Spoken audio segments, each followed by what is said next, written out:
ചാലക്കുടി ലോക്സഭാ മണ്ഡലം ഇടതുപക്ഷ ജനാധിപത്യ മുന്നണി സ്ഥാനാർത്ഥി പ്രൊഫസർ സി രവീന്ദ്രനാഥ് നമ്മോടൊപ്പം ചേരുകയാണ്.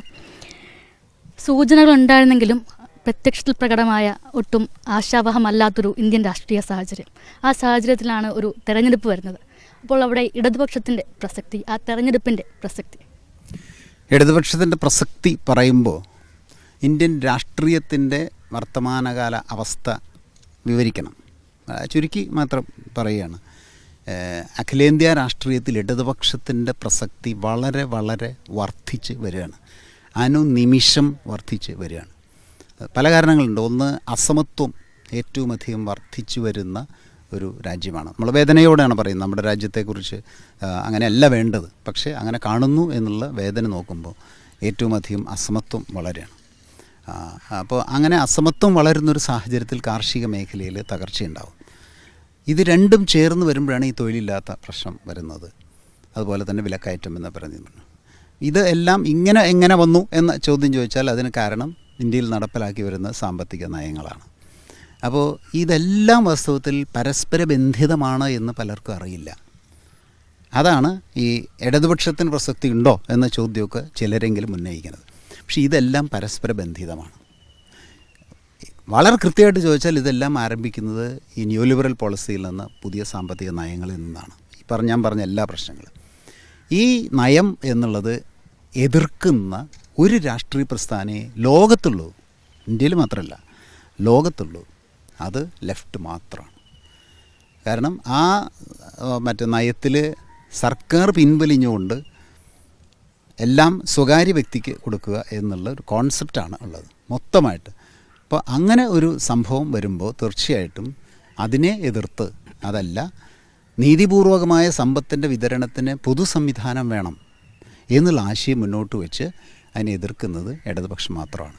അപ്പോൾ ആ എതിർപ്പ് വരുമ്പോൾ സ്വാഭാവികമായിട്ട് ജനങ്ങൾക്ക് ശരിയാണെന്ന് തോന്നും. അങ്ങനെ ശരിയാണെന്ന് തോന്നാതിരിക്കാൻ അവരുടെ മനസ്സിലേക്ക് വർഗീയ വികാരങ്ങളും മറ്റ് തരത്തിലുള്ള വൈകാരിക വികാരങ്ങളുമൊക്കെ കയറ്റിവിടുകയാണ്. അതാണ് ഇപ്പോൾ ഇന്ത്യയിൽ ചെയ്തുകൊണ്ടിരിക്കുന്ന വർഗീയതയുടെ വളർച്ചയും മതനിരപേക്ഷയുടെ തകർച്ചയും ഒക്കെ നടക്കുന്നത്.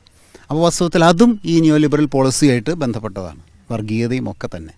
അപ്പം അങ്ങനെ ഈ ബന്ധം വെച്ച് നോക്കുമ്പോൾ ഇതെല്ലാം ഇത്ര സമഗ്രമായിട്ട് പരസ്പര ബന്ധിതമാണെന്നും ഒന്നൊന്നിൻ്റെ തുടർച്ചയാണെന്നും ഒന്ന് എല്ലാത്തിനെയും സൃഷ്ടിക്കുന്നതാണ് എന്നും, അതായത് ഈ പ്രശ്നങ്ങളെല്ലാം ഉണ്ടാക്കുന്നതാണ് എന്നും പറയാൻ പറ്റുന്നത് അല്ലെങ്കിൽ പറയുന്നത് ഇടതുപക്ഷം മാത്രമാണ്. അപ്പം അതുകൊണ്ട് ഇന്ത്യയിലെ രാഷ്ട്രീയത്തിൻ്റെ യഥാർത്ഥ വശങ്ങൾ പഠിക്കുന്ന ഓരോ വ്യക്തിക്കും ഈ പ്രശ്നങ്ങൾ, കാർഷിക പ്രശ്നം, ദാരിദ്ര്യം, ഇതൊക്കെ മാറാനുള്ള വഴി ഇടതുപക്ഷം ഉയർന്നു വരിക എന്നുള്ളതാണ്. ഇപ്പം നാളെ അധികാരത്തിൽ വരുന്നൊന്നുമല്ല ഞാൻ, പക്ഷേ ഇന്ത്യൻ രാഷ്ട്രീയത്തിൽ ഇടതുപക്ഷത്തിൻ്റെ ആശയം വളർന്നു വരണമെന്ന് ചിന്തിക്കുന്നവർ, അതിവിടെ മാത്രമല്ല ലോകത്ത് മുഴുവൻ അങ്ങനെ ഒരു വലിയ മാറ്റമുണ്ട്. അപ്പോൾ അതുകൊണ്ട് ഇന്ത്യൻ രാഷ്ട്രീയത്തിൽ ഇടതുപക്ഷത്തിന് വലിയ പ്രാധാന്യമുണ്ട്.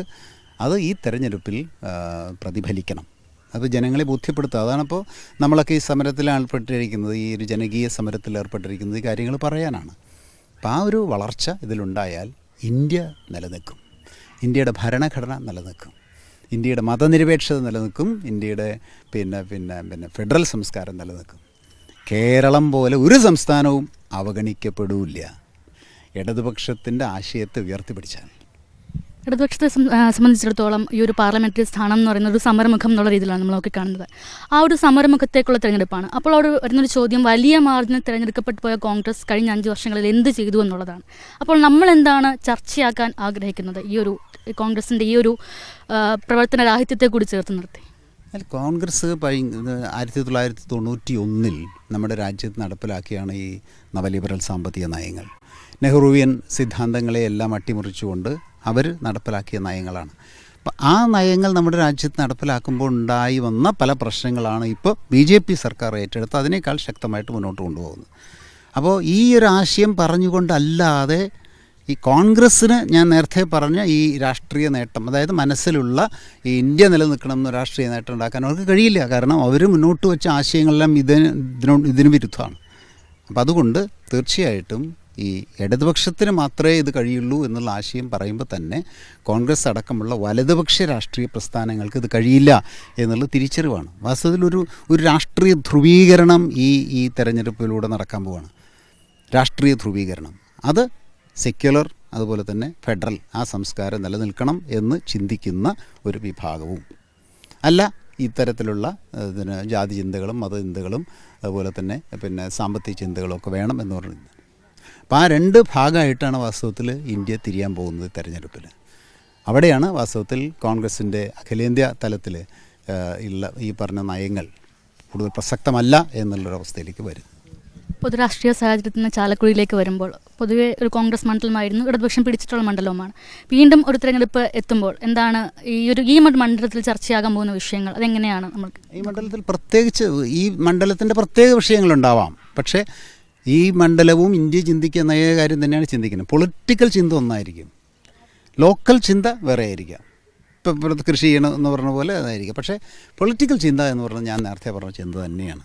അപ്പോൾ ചാലക്കുടി നിയോജകമണ്ഡലത്തിൽ ജനങ്ങളും സെക്യുലർ നിലനിർത്താൻ വേണ്ടി തന്നെയായിരിക്കും പ്രവർത്തിക്കുക. അങ്ങനെ വന്നു കഴിഞ്ഞാൽ അത് ഇടതുപക്ഷത്തിന് അനുകൂലമാണ്. അപ്പോൾ ഇടതുപക്ഷത്തിന് അനുകൂലമായിരുന്നില്ല എന്നൊക്കെ പറഞ്ഞാൽ അല്ല, ഇവിടുന്ന് ഇടതുപക്ഷ MP-മാരുണ്ടായിട്ടുണ്ട്, പ്രഗത്ഭരായ ഇടതുപക്ഷ MP-മാരുണ്ടായിട്ടുണ്ട്, നല്ല ഭൂരിപക്ഷത്തിൽ വിജയിച്ച ഇടതുപക്ഷ MP-മാരുണ്ടായിട്ടുണ്ട്. അപ്പോൾ ഈ മണ്ഡലം ഇടതുപക്ഷത്തെ പലപ്പോഴും നെഞ്ചിലേറ്റിയ ചരിത്രമുണ്ട്. 1. 2 അഖിലേന്ത്യാ രാഷ്ട്രീയം ഇവിടുത്തെ രാഷ്ട്രീയമാണ്. 3 ഇവിടുത്തെ ലോക്കൽ രാഷ്ട്രീയം പറഞ്ഞാൽ ഇവിടെ ഇപ്പോൾ സർവകലാശാല, കാലടി സർവകലാശാല അടക്കം ഒരു വൈജ്ഞാനിക സമൂഹം എന്ന സങ്കല്പം ഉൾക്കൊണ്ടുകൊണ്ടാണ് വികസനം. അപ്പോൾ ഗ്രാമപഞ്ചായത്ത് തലത്തിൽ പഞ്ചായത്ത് മെമ്പർമാരുണ്ട്, ബ്ലോക്ക്, ജില്ല, MLA അങ്ങനെ. അപ്പോൾ താഴെത്തട്ടിൽ നിന്നും അവരുടേതായ വികസന പ്രക്രിയ വളർന്നു വരുമ്പോൾ അതിനെ നേരത്തെ പറഞ്ഞില്ലേ ഫെഡറൽ സംസ്കാരം എന്ന് പറഞ്ഞാൽ അതിനെ എന്താണ് പ്രോത്സാഹിപ്പിച്ചുകൊണ്ട് അതിനെ ഇൻ്റഗ്രേറ്റ് ചെയ്തുകൊണ്ട് അതിനെ വികസിപ്പിച്ചെടുക്കുക എന്നുള്ളതാണ്. അപ്പോൾ താഴെത്തട്ടിൽ നിന്നും വരുന്ന വികസന പ്രവർത്തനങ്ങളെ ഏത് തരത്തിലാണോ കേന്ദ്രം എന്ന രീതിയിൽ ഇടപെട്ട് വികസിപ്പിച്ചെടുക്കേണ്ടത് അങ്ങനെ വികസിപ്പിച്ചെടുത്തും. കാരണം അത് ജനങ്ങളുടെ ആഗ്രഹമാണ്, താഴെ പക്ഷേ അത് അവർക്ക് തന്നെ ചിലപ്പോൾ നടത്താൻ പറ്റി എന്ന് വരില്ല.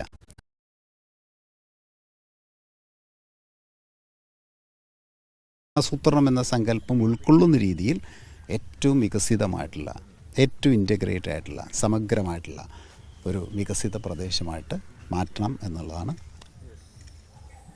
ഓക്കെ, ഇന്ത്യൻ രാഷ്ട്രീയം തന്നെയാണ് എന്തായാലും ഈ തെരഞ്ഞെടുപ്പിൽ ചർച്ചയാവുക. അവിടെ ഇടതുപക്ഷത്തിൻ്റെ പ്രസക്തി തന്നെയാണ് പ്രൊഫസർ C. രവീന്ദ്രനാഥ് ഉയർത്തിക്കാട്ടി വോട്ട് ചോദിക്കുന്നത്. ക്യാമറമാൻ ഫൈസലിനൊപ്പം ഗായത്രി സത്യദേവ്, കൈരളി ന്യൂസ്, കൊച്ചി.